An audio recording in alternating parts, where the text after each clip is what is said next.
Alhamdulillah Rabbil Alamin.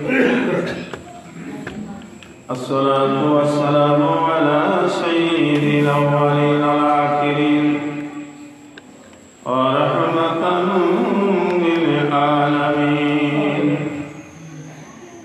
wa ala alihi wa ashabihi wa awliyai ummatihi wa ahli sunnatihi ajma'in. A'udzu billahi minasy syaithanir rajim. Bi fadli bi karamatihi bismillah. Bismillahirrahmanirrahim. Wa ma khalaqtul jinna wal insa illa liya'budun. Wa qala an-nabiyyu sallallahu alaihi wasallam, kuntu nabiyyan a'zama bainal ma'i wat-tin. Inna Allaha wa malaikatahu yusalluna 'alan nabiy. Ya ayyuhalladzina amanu sallu 'alaihi wa sallimu taslima.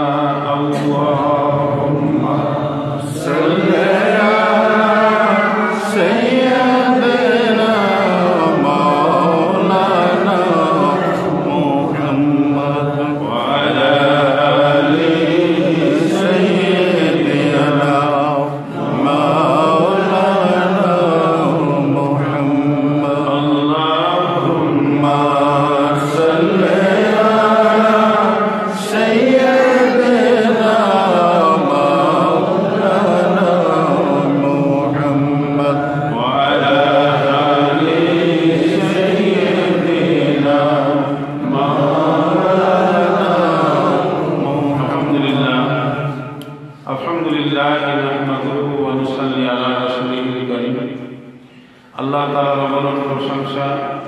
তিনি আমাদেরকে জুমার নামাজ আদায় করার সুযোগ দান করলেন। কেননা জুমার নামাজ অতি বরকতপূর্ণ, খুবই ফজিলতপূর্ণ। মহান আল্লাহ তাআলার প্রশংসা করে সকলেই করি আলহামদুলিল্লাহ। আলহামদুলিল্লাহ। অতঃপর দরুদ ও সালাম বর্ষিত হোক আল্লাহ তাআলার রাজত্ব টিকে থাকার সময় পর্যন্ত সাইয়্যিদুল আম্বিয়া কাইয়ুমুল আম্বিয়া মাহসুনুল আযম নারে জানে নূর নূরে আযম হযরত মুহাম্মদুর রাসূলুল্লাহ সাল্লাল্লাহু তাআলা আলাইহি ওয়া আলিহি ওয়া আসহাবিহি আজমাইন।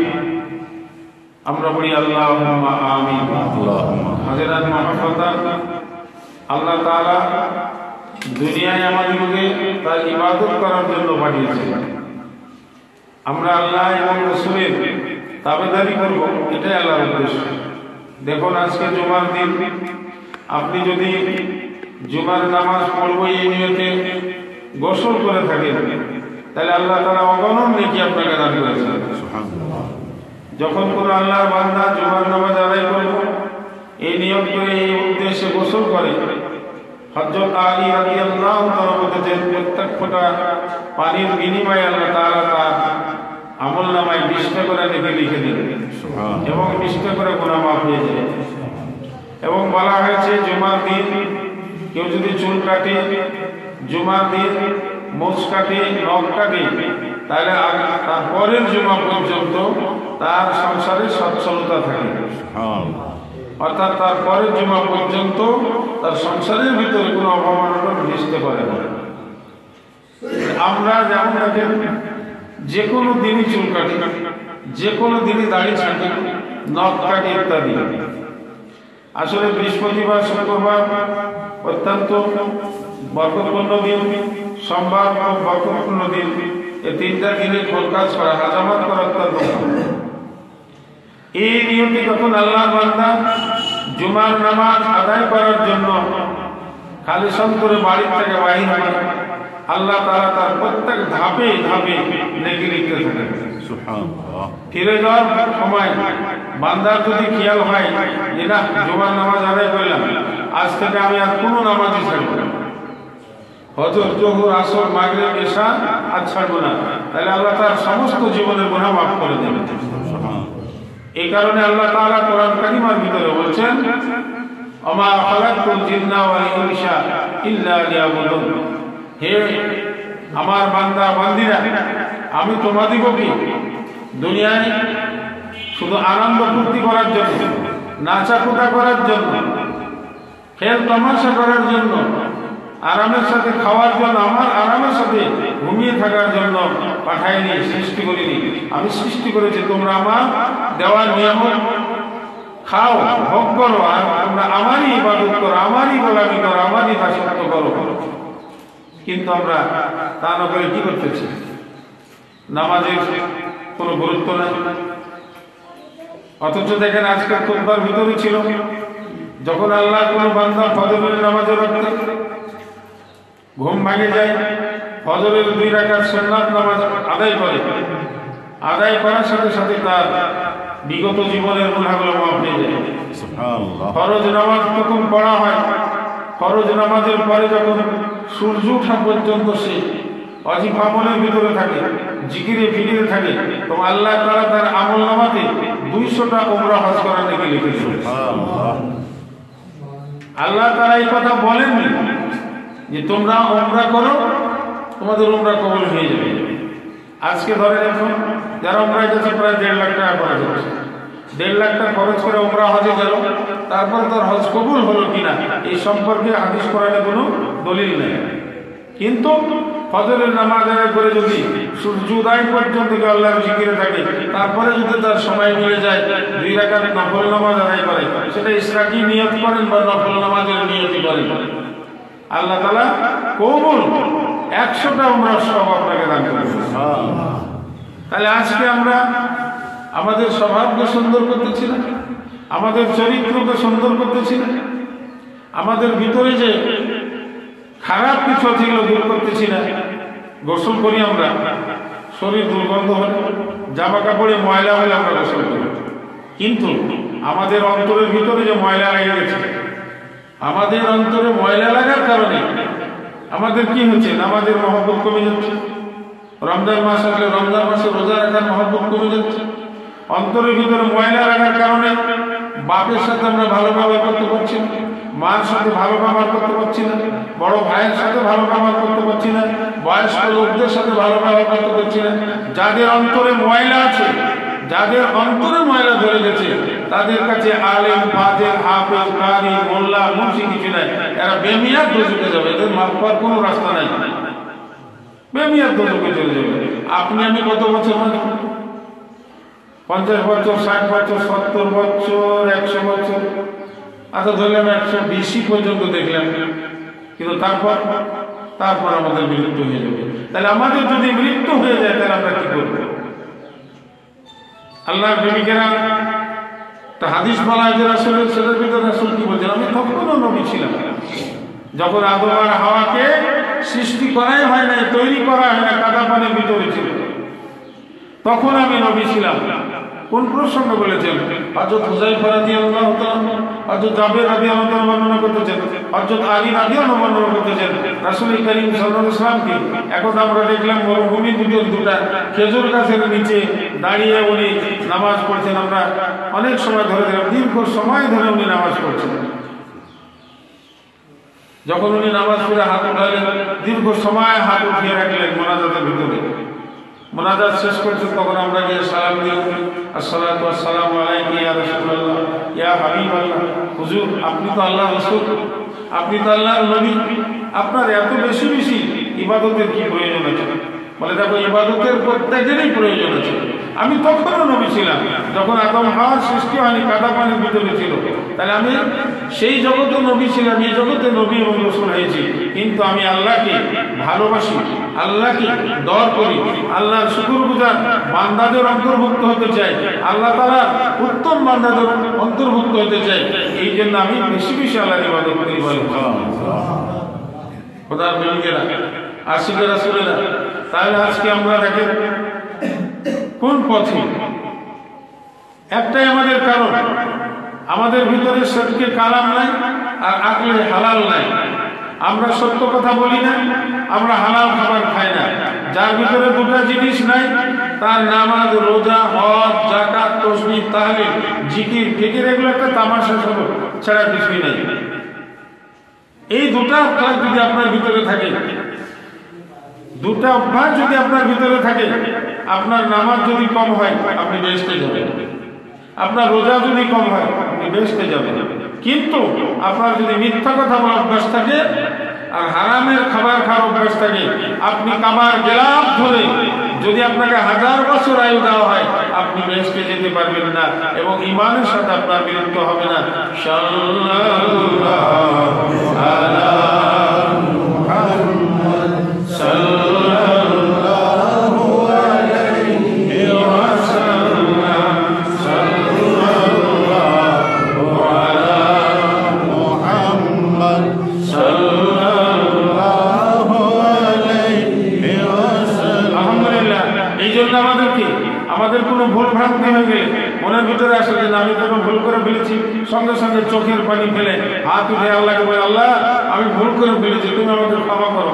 আমার ভুলের জন্য তুমি আমাকে কোনো বিপদ আপদে গ্রেপ্তার করো না, আমাকে কোনো ব্যাধি বেমারে গ্রেপ্তার করো না, আমাকে কোনো আযাবে গ্রেপ্তার করো না। আল্লাহ আমার ভুলের জন্য আমার প্রতি তুমি নারাজ হয় না, সঙ্গে সঙ্গে তওবা করতে হবে। আল্লাহ তাআলা তওবাকারীকে ভালোবাসেন। তাহলে আজকে আমাদের দুনিয়ায় এই দুটো জিনিসের চরম অভাব কিনা? কোন দুটো জিনিস? আমরা সত্য কথা বলি না আর হালাল রিজিকও খাই না। আজকে যদি আমরা হালাল রিজিক খাই তাহলে বাপকে ভালোবাসতে মন চাইবে, বাপকে শ্রদ্ধা করতে মন চাইবে। হালাল রিজিক যদি খাই মাকে শ্রদ্ধা করতে ইচ্ছা হবে।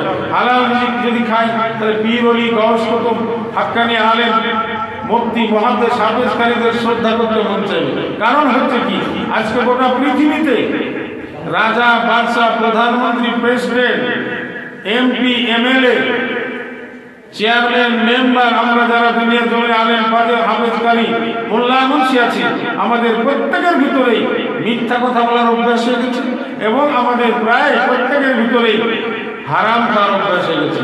যার কারণে কোনটা ভালো কোনটা মন্দ এই জ্ঞান আমাদের ভিতরে নেই। কোনটা ভালো কোনটা মন্দ এই জ্ঞান নাই। আল্লাহ কি বলেছেন?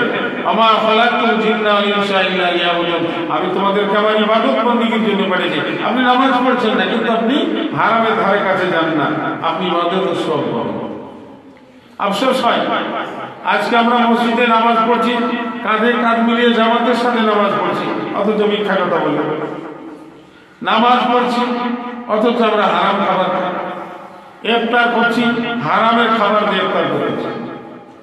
আজকে আপনাকে একটা লোক 10টা টাকা দান করল, আপনি তো আনন্দে নিয়ে এলেন, কিন্তু আপনি কি এটা খেয়াল করলেন যে এই 10টা টাকা আসলে হালাল টাকা দিল না আমাকে হারাম? যে ব্যক্তি দান করবে আপনাকে সেই ব্যক্তিকে আগে দেখতে হবে তার অর্থ সম্পদ কোথা থেকে এসেছে, কোন জায়গা থেকে এসেছে। কারণ হেকায়াত আছে কুল্লি শাইইন লাযিল আসলি, মানুষ যেটাই করুক তার চেষ্টা হবে আসলের দিকে। যদি একজন লোক গুনাহগার হয়, সে গুনাহগার হওয়ার পর যদি খালেস অন্তরে তওবা না করে তাহলে আস্তে আস্তে আবার হবে কি, আবার ওই গুনাহগার হয়ে যাবে। মদ খাবে, তাড়ি খাবে, গাঁজা খাবে, ইয়াবা খাবে, হেলসিডিল খাবে, বিভিন্ন রকম আবার সে লিপ্ত হয়ে যাবে। তাহলে আমাদের ভিতর থেকে এই দুটা জিনিস পরিত্যাগ করতে হবে। যদি আমরা সত্য কথা বলি, একটা সত্য কথা যদি আমরা বলি, আল্লাহ তাআলা 1000 রাকাত নফল নামাজ পড়ার সওয়াব দান করেন। এক লোকমা যদি আমরা হালাল খাবার খাই তাহলে আমাদের ওই খাবার খাওয়ার সাথে সাথে দেহের ভিতরে নূর পয়দা হবে, দিলের ভিতরে নূর পয়দা হয়ে যাবে। তাহলে আমরা কম ইবাদতে বেশি সওয়াব পেয়ে যাবে। দুনিয়ার জমিনে আমরা যতদিন বেঁচে থাকবো আমাদেরকে ওয়াদা করতে হবে, আমাদেরকে আল্লাহর কাছে ওয়াদা করতে, আল্লাহ তুমি আমাকে সত্য কথা বলার সুযোগ দান করো, ইয়া আল্লাহ তুমি আমাকে আমার হালাল রিজিকের ব্যবস্থা করে দাও। সাল্লাল্লাহু আলা মুহাম্মদ সাল্লাল্লাহু আলাইহি ওয়াসাল্লাম, সাল্লাল্লাহু আলা মুহাম্মদ সাল্লাল্লাহু আলাইহি ওয়াসাল্লাম, সাল্লাল্লাহু আলা মুহাম্মদ সাল্লাল্লাহু আলাইহি ওয়াসাল্লাম। আলহামদুলিল্লাহ, তাহলে আমাদের এই দুটা জিনিস যদি আমাদের ভিতরে থাকে, আমরা আল্লাহ তাআলার মুমিন বান্দায়, প্রিয় বান্দায়, শেষ পর্যন্ত আমরা মুসলমানে পরিণত হয়ে যাব। কারণ আপনারা কত সময় শুনেছেন মুসলমান আর মুমিনের ভিতরে আসমান জমিন তফাৎ। কিয়ামতের মাঠে আল্লাহ কি বলবেন? আল্লাহ বলবেন আমি সালাম আর তোমরা মুসলমান। কিয়ামতের ময়দানে যখন আল্লাহ আমাদের দেখা দিবেন, কিয়ামতের মাঠে যখন আমাদেরকে আল্লাহ দিদার দিবেন, আল্লাহ নিজে সূরা আনাম পাঠ করবেন বলেছে। সূরা আনাম পাঠ করার পরে বলবেন যে আমি সালাম আর তোমরা হচ্ছে মুসলমান। মুসলমান কি তা গত সময় আপনারা শুনেছেন। মুসলমান গুনাহ করতে জানে না, মুসলমান বেয়াদবি করতে জানে না, মুসলমান কারো বিরোধিতা করতে জানে না, মুসলমান গিল্লা গিবত করতে জানে না, মুসলমান তাড়ি খেতে জানে না, মদ খেতে জানে না, গাঁজা খেতে জানে না, ভাঙ খেতে জানে না, হিরোইন খেতে জানে না। মুসলমান এগুলোকে ঘৃণা করে এবং এগুলোর সাথে যারা জড়িত থাকে তাদেরকে মুসলমান ঘৃণা করে। এই হলো মুসলমান। মুমিন আর মুসলমানের পার্থক্য আছে। দেখুন আল্লাহ কোরআনে কি বলেছে যে তোমরা মুসলমান না হয়ে মরো না। ইয়া আইয়ুহাল্লাযীনা আমানু হাত্তা তুকাতিহি ওয়া লা তামুতুন্না আনতুম ইল্লা মুসলিমুন। হে ঈমানদার, হে মুমিন স্ত্রী পুরুষেরা, মুমিন স্ত্রী পুরুষেরা, তোমরা আল্লাহকে ভয় করার মতো ভয় করো আর অতক্ষণ মরো না যতক্ষণ না তোমরা মুমিন মুসলমান হও।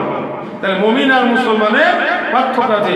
দেখুন যারা আলেম আছেন হয়তো শুনতেছেন, তাফসীরে কবির দেখেন, তাফসীরে রুহুল বায়ান দেখেন, তাফসীরে হুসাইনি দেখেন, তাহলে আপনার ভুলটা ভেঙে যাবে যে মুমিন আর মুসলমানের কতটুকু পার্থক্য।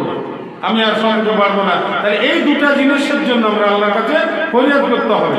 যদি তা না করি তাহলে হবে কি? আমরা খান্নান বা খান্নান সব দোজখে চলে যাব। যার কারণে আল্লাহ রাসূল বলেছেন আমার উম্মতের 1000-এর ভিতরে একটা বেহেশতে যাবে, 1000-এ একটা। তাহলে কি নামাজি নাই, রোজাদার নাই, হাফেজ নাই, কারি নাই, মোল্লা নাই, মুন্সি নাই? আছে, কিন্তু ওই যে আল্লাহ রাসূল বলেছেন আমার উম্মতের 2 প্রকার লোক যদি ভালো হয়ে যায়, আলেম সম্প্রদায় আর নেতা সম্প্রদায়, তাহলে আমার উম্মত সব ভালো হয়ে যাবে। তাহলে আজকে আমরা যারা আলেম আছি আমাদের ভিতরে বলছি নেতাদের চরিত্র তো আপনারা ভালো করেই জানেন, নতুন করে আপনাদের বোঝানো লাগবে না। তাহলে আজকে এইভাবেই আস্তে আস্তে আস্তে মুসলমান গোটা পৃথিবীতে বরবাদ হয়ে যাবে। আল্লাহ আমাদের বোঝার তৌফিক দেন, পালন করার তৌফিক দেন। পায়া করতে কাপড়ি সুবহানাল্লাহ, আলহামদুলিল্লাহ, লা